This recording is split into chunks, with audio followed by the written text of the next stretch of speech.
يا مساء الخير ومساء الفل على كل حبايبي الحلوين. ازيكم يا حبايب قلبي؟ عاملين ايه؟ يا رب تكونوا بخير، اللهم امين يا رب العالمين. ايه رايكم يا حبايبنا؟ شايفين كده الفيديو بتاعنا النهارده مختلف خالص. طبعا انا قلت اخرج من موضوع الاكل والطبيخ شويه كده، بس طبعا انا عندي الفيديو ده كان اهم من اي فيديو. انا زي ما انتم شايفين كده ده كتاب ربنا. انا طبعا قلت اعمل له كفر، زي ما شايفين الكفر عامل ازاي. كفر بسم الله ما شاء الله.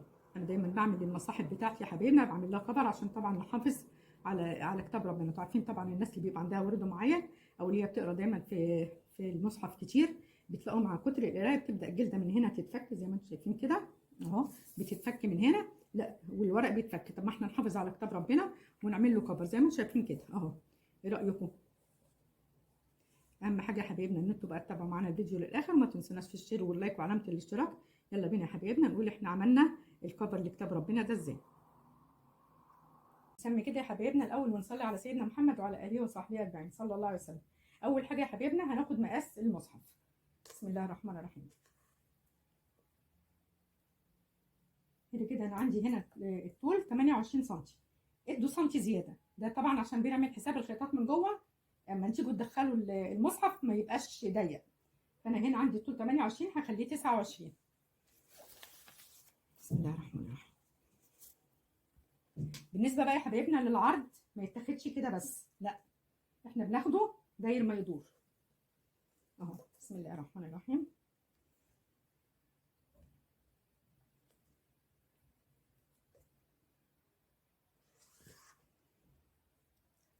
كده عندي انا 43 هخليه 44. شايفين كده يا حبايبي انا القماش كده عندي بني وبيج، انا اللي بره هيبقى بني واللي جوه بيج. خلي بالكم يا حبايبي ان القماش كده انا تانية كل القماش طبقتين، يعني القماش كده متني اللي تكونوا فاكرينه القماش فرد، او زي ما انتم شايفين كده القماش كده انا كل البني تانية مرتين والبيج مرتين. انا بقى بعمل ايه كده يا حبايبنا؟ ادي كده المصحف اهو. بسم الله الرحمن الرحيم اهو. هبدا احطه كده في النص. طبعا انا قصيت ايه، قلت على اساس ان انا ما اخدش معاك وقت. بنعمل حساب من هنا في حدود سنتي ونص في المسافه من هنا، ومن هنا برضو في حدود سنتي ونص اهو. ومن هنا بقى يا حبايبنا كده بتزودوا حوالي 10 او 15 سنتي. انا زودت من هنا. بسم الله الرحمن الرحيم. بالنسبه للبطانه انا زودت 12 سنتي، وبالنسبه للي هو البني اللي هو يبقى من بره انا خليتها 20 سنتي زي ما انتم شايفين كده. شايفين اهو اهو. يعني كده هي حبايبنا بسم الله الرحمن الرحيم اللي هي البطانه من جوه انا مخلياها زايده حوالي 12 او 11 سنتي، اللي بره انا مخليها زايده 20 سنتي، وانا هقول لكم دلوقتي ليه. بسم الله الرحمن الرحيم. دي كده اول مرحله يا حبايبي.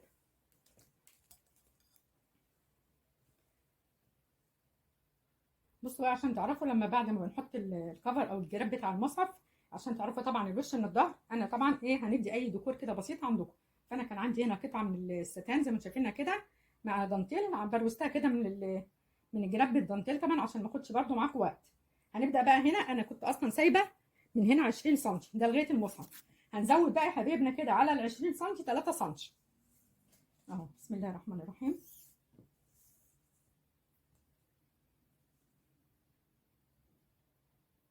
كده 23 اهي. وهبدا كده الاول خالص، دي في البدايه اول خالص ان احنا نبدا نحط الدانتيل اللي احنا عاملينه مع شريط الستان ده كده على اساس انه هيبقى الكفر اللي من بره. وهبدا بقى طبعا ادبس كده. بسم الله الرحمن الرحيم. اهم حاجه يا حبايبنا ان المسافات تبقى مظبوطه، يعني ما تخلوا من هنا قد هنا.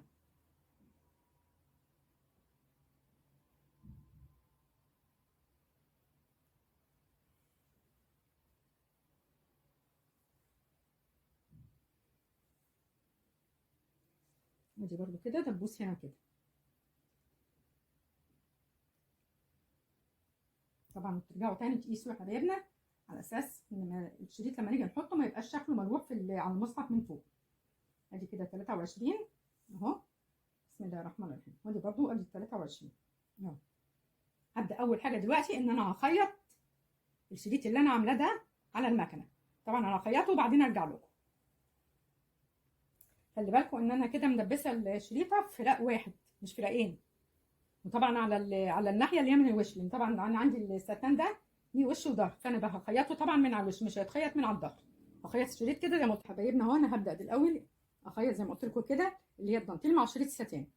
بسم الله الرحمن الرحيم. طبعا انا ايه هضطر ان انا اقفل الصوت على اساس طبعا انتوا عارفين المكنه بتبقى صوتها مزعج. اهم حاجه ان انتوا تظبطوا يا حبايبنا ايديكم. هخلصه وارجع لكم. ادي كده اهو يا حبايبي الشريط كده بعد ما حطيته زي ما انتم شايفين. طبعا انا القماش بني، فطبعا هنا عشان معمول ابيض او فاتح بيج فخيطته بابيض. هبدا بقى دلوقتي اغير البكره بتاعه المكنه، اخليها بني او اسمر، يعني اللون اللي هو يبقى غامق ماشي مع القماش، ما نحطش لون فاتح على لون غامق يا حبايبي. بسم الله الرحمن الرحيم. بصوا بقى بعد كده هنبدا كده نمسك كده القطعه اللي هي الفاتحه، القماش اللي هو البيج مع الكفر اللي هو احنا هنخليه من اللي هو البني. قلت لكم ان البني ده هيبقى الكفر من بره. هتبداوا طبعا تخلوا دي كده من جوه يا حبايبنا، شايفين كده. وهنبدا الاول نخيط. بسم الله الرحمن الرحيم. هتبداوا كده الاول نخيط من هنا كده، نخيط اللي هو الطرف ده والطرف ده. بسم الله الرحمن الرحيم. ودايما تسموا كده يا حبايبي. يا ميسر الحاجه. بصوا لو القماش كده اللي انتوا بتخيطوه ستان او على حرير بيلمع، هتبداوا بصوا كده علشان ما تزحلقش منكم. انا بدبس الاول كده هنا الطرف مع الطرف وهبدا خياطه. بنبدا طبعا بتسيبوا من هنا زي ما قلت لكم كده هنا سنتي. هنبدا نخيط. واهم حاجه يا حبايبي ان انتوا بتظبطوا المكنه، ما تخلوش المكنه يعني بتبقى رايحه جايه معاكم في القماش. بسم الله الرحمن الرحيم.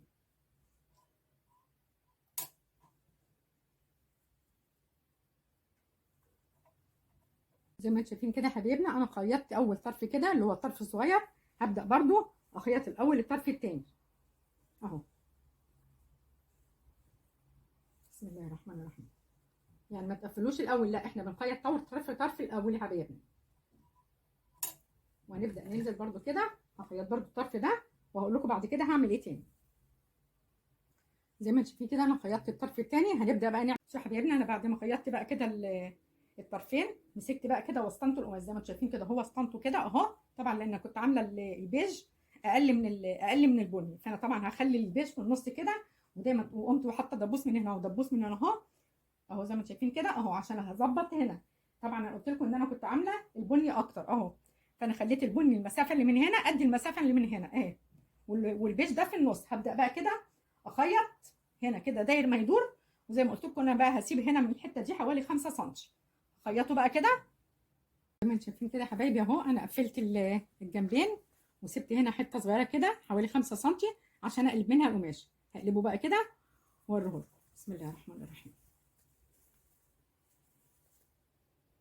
شايفين كده ادي قلبت الجراب اهو بتاع المصحف. هبدا بقى الحته اللي انا قلبتها منها كده يا حبايبي، انا كنت قلت بسيبها هنا حوالي 5 سم.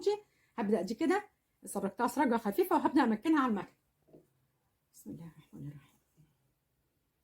بعد ما خيطت كده الجزء يا حبايبي كده اللي هنا في المصحف، جبت كده المصحف وحطيته كده في النص زي ما انتم شايفين كده اهو. بسم الله الرحمن الرحيم. وهتبداوا بقى بصوا كده تتنوا اهو كده اهو. يعني المفروض المسافه من هنا لهنا تبقى 44. هتقيسوا 44 هبدا بقى بعد كده اقوم ماسكه كده الجزء ده كده ده اللي هدخل فيه الجراب بتاع المصحف اهو. ده كده هدخل كده في المصحف. سابين المصحف لما ادخله هيبقى كده اهو زي ما انتم شايفين كده. هنبدا بقى نخيط كده هنا الجنب ده والجنب ده. وبرده الناحيه دي تانية يا حبايبنا برده هخيطها من هنا ومن هنا. هخيط الجنبين بقى وارجع لكم. ادي كده يا حبايبنا احنا خلصنا كده الجراب بتاع المصحف زي ما شايفين كده. قلت لكم على الجنبين دول اللي انا خيطتهم اهم اللي احنا هندخل فيهم المصحف. هنبدا كده بسم الله الرحمن الرحيم.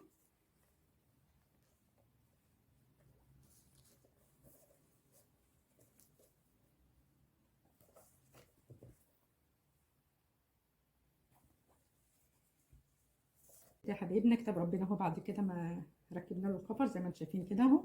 بصوا بسم الله ما شاء الله الكفر طالع بسم الله ما شاء الله. شايفين شكله اهو. ايه رايكم في الجمال ده؟ كفايه ان هو كمان حامل كتاب ربنا. عايزه اقول لكم يا حبايبي انا ما قلت لكم ان انا زودت في الطول بالنسبه للبني كان 20 وكان الثاني 12 مسافه تقريبا. فانا قلت عشان طبعا لما تيجي تتنوا هنا الجزء ده كده اللي هو داخل في الكفر ما يبقاش باين منه البيج. انا قلت عشان يبقى هنا باين كده كله بني.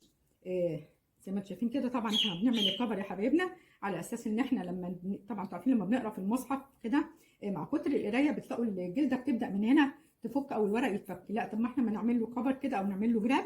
طبعا بيحافظ عليه زي ما انتم شايفين كده اهو.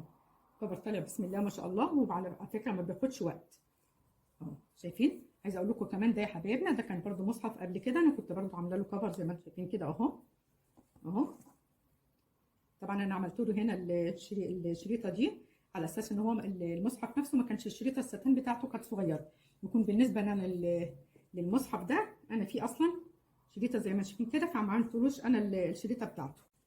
ندعي كده مع بعض يا حبايبنا ونقول اللهم ارجع القرآن الكريم ربيع قلوبنا ونور صدورنا، وارزقنا وإياكم تلاوته آناء الليل وأطراف النهار، اللهم آمين يا رب العالمين. عايزة أقول لكم بقى يا حبايب قلبي، لو الفيديو بتاعنا عجبكم ما تنسوناش بقى في الشير واللايك وعلامة الاشتراك. أترككم في رعاية الله، والسلام عليكم ورحمة الله وبركاته.